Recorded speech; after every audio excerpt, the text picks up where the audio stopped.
कौवे और मोर की कहानी। जंगल में रहने वाला काला कौवा न अपने रूप रंग से संतुष्ट था, न ही अपनी बिरादरी से। वह मोर जैसा सुंदर बनना चाहता था।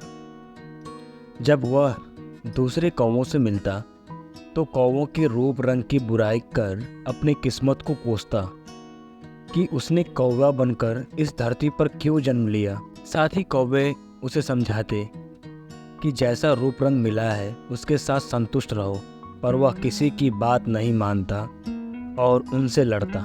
एक दिन कौवे को एक स्थान पर बिखरे हुए ढेर सारे मोर के पंख दिखाई पड़े। उसने सारे मोर पंख उठाकर अपनी पूंछ में बांध लिए और सोचने लगा कि अब वह भी मोर बन गया है और उसे कौवों की बिरादरी छोड़कर मोरों की बिरादरी में शामिल हो जाना चाहिए।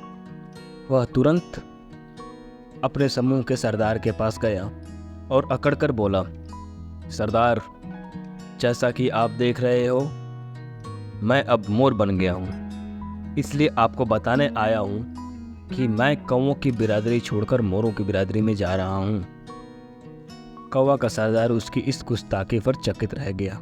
वह कुछ नहीं बोला, बस उस कौवे को जाता हुआ देखता रहा। कौवा मोरों के पास पहुंचा, यह साबित करने के लिए कि वह भी मोर बन गया है। वह उनके सामने अपनी पूंछ दिखा कर घूमने लगा।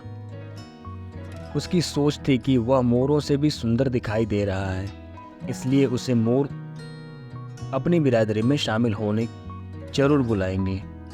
मोरों ने जब उसे मोर पंख अपनी पूंछ में बांधकर घूमते हुए देखा तो उस पर खूब हंसे।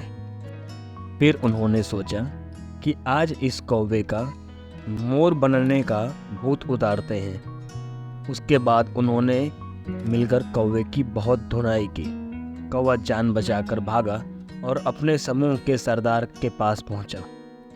वह उनसे बोला, सरदार, मोरों ने मुझे बहुत मारा है, अब मैं उनके बीच कभी नहीं जाऊंगा, मैं यहीं अपनी बिरादरी में रहूंगा।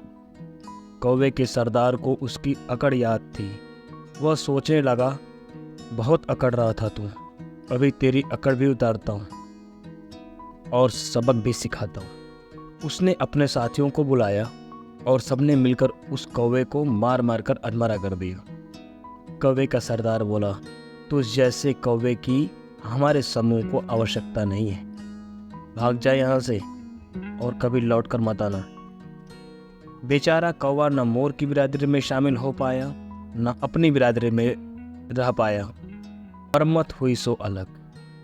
इस कहानी से हमें यह सीख मिलती है, हमने जैसे रूप रंग के साथ जन्म लिया है, जिस परिवार और परिवेश में जन्म लिया है, उसका सम्मान करना चाहिए।